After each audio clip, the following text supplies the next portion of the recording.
There's a quiet tradition on the Camino that most pilgrims only find out about when it's too late. Each day, the first 10 pilgrims to receive their Compostela are invited to a free lunch inside one of Spain's most luxurious, historic and exclusive hotels, the Parador of Santiago, just steps from the cathedral. 3 courses, wine, coffee, dessert, not bookable, not advertised, and not guaranteed. If you're planning a Camino or you care about travel with meaning, hit subscribe. These stories are carefully researched and they'll change how you experience your journey. Before the strategy, you need the history, because this ritual didn't begin with luxury, it began with suffering. Today, the Santiago Parador looks aristocratic, but in the late 1400s, this building was a hospital for pilgrims. Walking the Camino in medieval times was dangerous.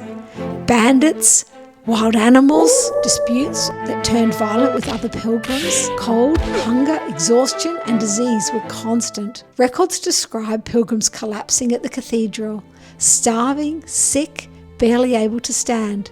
Plague, smallpox, measles and bloody flux spread through crowded dormitories.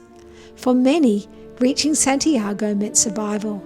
The hospital offered shelter, treatment, rest and food for every pilgrim, and the commitment that everyone was fed. That promise became the seed of a tradition that still survives. When the hospital was restored in the 20th century, it became the Parador of Santiago.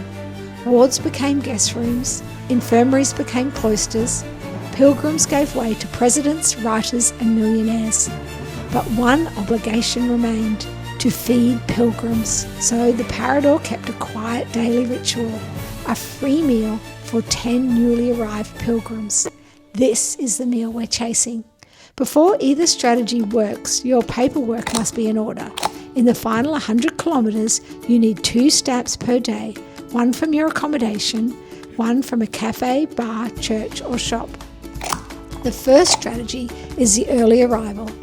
If you want to celebrate with a Parador lunch on the same day you finish your Camino, your final night matters.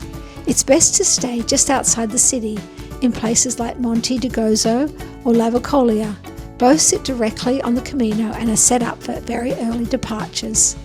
Leave before sunrise, reach the cathedral by about 8 a.m, then walk straight to the pilgrim office and join the early queue before doors open. Lots of pilgrims don't know about the second strategy. Finish your Camino however you want. Rest, celebrate, sleep. The next morning, arrive early at the pilgrim office. If the tickets remain, you'll be handed one when your Compostela is issued. This tradition is about so much more than a free lunch. The Camino gives you spectacle, the cathedral towers, the final steps into the Plaza, but the Parador lunch is different. It connects the medieval pilgrim to the modern one, a reminder that we walk the same path as our medieval pilgrims, but with safety, food and shelter they could never imagine, and every reason to feel grateful for the Camino as we experience it today. When you sit at that table with others who have walked the same miles of doubt and hope, you become part of a tradition older than the building itself, a tradition of endurance, of hope and welcome. If you're preparing for your own Camino, or you prefer thoughtful storytelling over noisy travel content, hit subscribe and walk with us. We're showing the moments the guidebooks miss, the history, the culture, the quiet rituals.